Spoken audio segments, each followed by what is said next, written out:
Hi, good morning, everybody. Welcome to this event, and thank you, Hilmi, for kicking this off. So I'd like to introduce the next speaker, uh, Mr. Kenneth Kwan.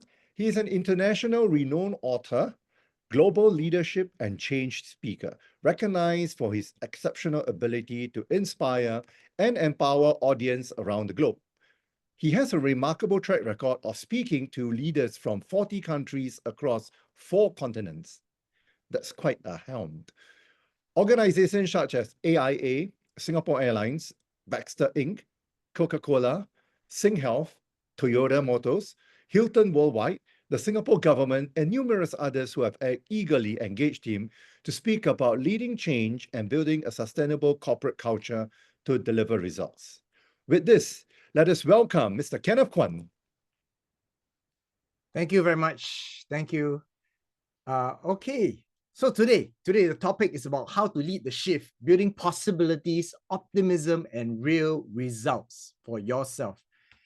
I work with a lot of organizations, and every single organization right now is telling me things are changing. There's massive change. In fact, if you ask the leaders, what about change? They'll be excited. They'll be rolling with excitement because they need to make things happen. They need to change the organization.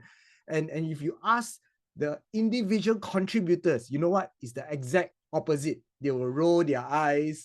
They'll think about, oh my goodness, change again. There's change fatigue in a lot of organizations. But the question is, how do you lead a positive and optimistic change? How do you create possibilities? And this is where I will share with you the work that we're doing with large organizations in order to lead this change. So let me tell you something interesting. So I'm going to share with you 2 principles. And the first principle is, how do you create possibility thinking? Okay, how do you create possibility thinking?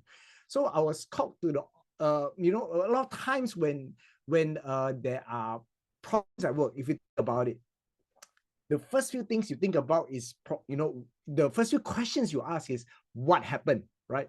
You ask the 5 whys, the Toyota's 5 whys. You go down root cause analysis. You try to understand why did this happen. But if you go down this route, and this is a very common route. I was trained as a mechanical engineer last time. We always ask questions, to find out root cause problems. But I've realized that when you keep asking a lot of these questions, a lot of times it goes into a lot of negativity. People start blaming each other. They complain about a lack of resources. And they also talk about why their colleagues are not supporting them. And such conversations usually end up with very negative talk. And I want to suggest to you something different. How do we create change conversations that are a lot more optimistic? Okay, and how you do it is actually why not we hold conversations around what we call a preferred future. Rather than go into the past and diagnose, why not we go into the future and we explore? Okay, so here's how the conversation works. Instead of problems that's happening, we start focusing on, okay, I'm sure you didn't want this problem. I'm sure you wanted something better, right? I'm sure you want something that will help you move forward a lot faster. I'm just curious, what will be better and different in this future, And this is what we mean by exploring the preferred future. And if we are now working in this new environment where we are able to deliver what we are supposed to do, without all these problems happening, I'm just curious, what will be different? And immediately you just shifted the conversation from one that is diagnostic, past focus, and you move forward into the preferred future. And these conversations are a lot more exciting because people don't want to always talk about what they don't want. They want to talk about what they want, and that's important, right? I'm just curious, how many of you know this group of people here right now? If you know, can you please type in the chat right now? Please tell me, who are this group of people? Okay, just let me know. And if you have correctly guessed, they are the Spice Girls, okay? Spice Girls. And I want to tell you something interesting about the Spice Girls. The Spice Girls are what we call very solution-focused. They always talk about the preferred future. You know why? Because one of the songs that they sang called Wannabe, it was the chorus of the song makes perfect sense, okay? Which I want to share with you later. I'm going to sing to you later. most of the song don't make sense, but that chorus makes perfect sense. And here it goes, okay? The chorus of the song goes like this. So tell me what you want, what you really, really want. So tell me what you want, what you really, really want. I wanna, zigga, zigga, zigga, zigga, zigga, zig. Ah. Yeah, thank you very much. You know, think about it. Tell me what you want, what you really, really want. If you want to focus the conversation on possibilities, leaders must quickly move away from diagnostic language into what we call a preferred future. And one of the fastest ways is just to ask, I'm sure you didn't want this problem. I'm sure, you know, you have enough of this, but I'm just curious, what do you want? What's a preferred future that you want? What do you really, really want? So, and when just by asking these questions, you're able to change the conversations from a problematic past into a preferred future. So remember Spice Girls, okay? Tell me what you want, what you really, really want. Okay, great. So how do we develop this possibility thinking? I want to share with you.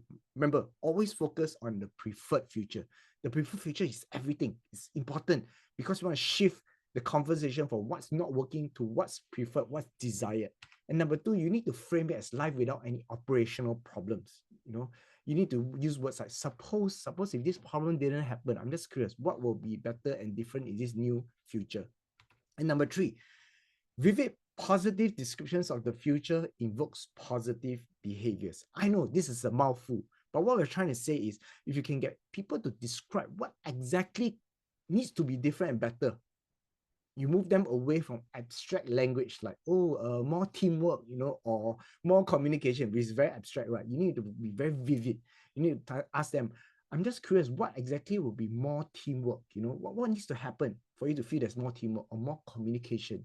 When they're able to describe it in clear details, they know how to change. They know how to start thinking about possibilities ahead already. And this changes people's mindset.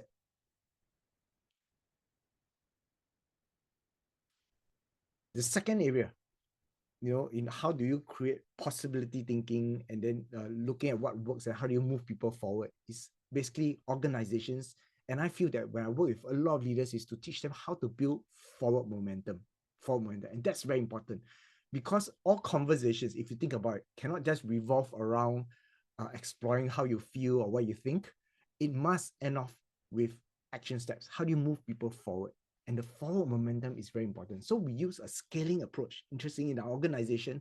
So I wrote a book called Small Steps to Big Changes, you know, and we focus on how do we create a scaling conversation, like on a scale of 1 to 10, where are we at right now in handling this problem or challenge?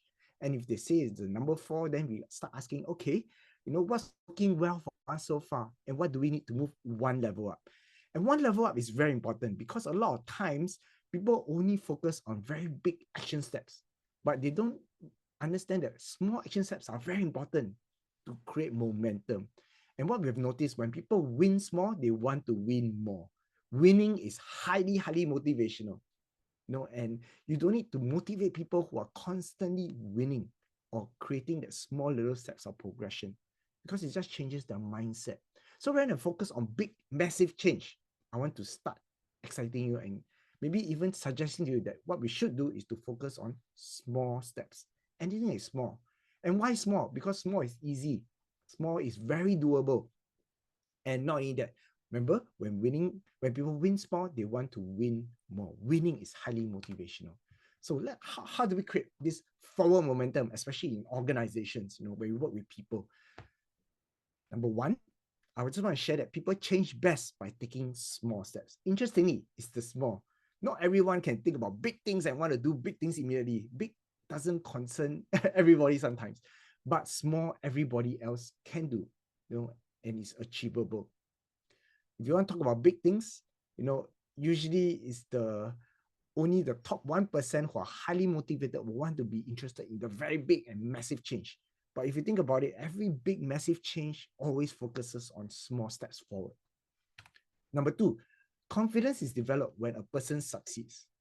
For most people, if you think about it, they have not won for a very long time. They have not been even experiencing their first win. So how do you change mindsets, especially who are entrenched, who are jaded, frustrated? is to help them taste what it means to win small. And when they start winning small, they will make statements like, okay, maybe we can take another small step. Maybe you just try, and when they start winning small, they start leveling up, they're developing their competence and their confidence, then you realize that things can move a lot faster. Number 3, remember, winning is highly motivational. You do not need to motivate people who are winning all the time. So, if you are on social media, connect with me. I will share a lot of ideas on my social media. If you are any platform, just connect with me at Kenneth Kwan page, or you can scan this link tree and you can just connect with me over here at Kenneth Kwan page in your social media platform. Okay, and LinkedIn, I'll be just found at Kenneth Kwan. So I just want to share the ideas that I have, are all from my book, Small Steps to Big Changes. You can get them from the website, I think the chat, you can look at it from our chat group as well. smallstepstobigchanges.com. And let me just summarize the key ideas of what I've been sharing.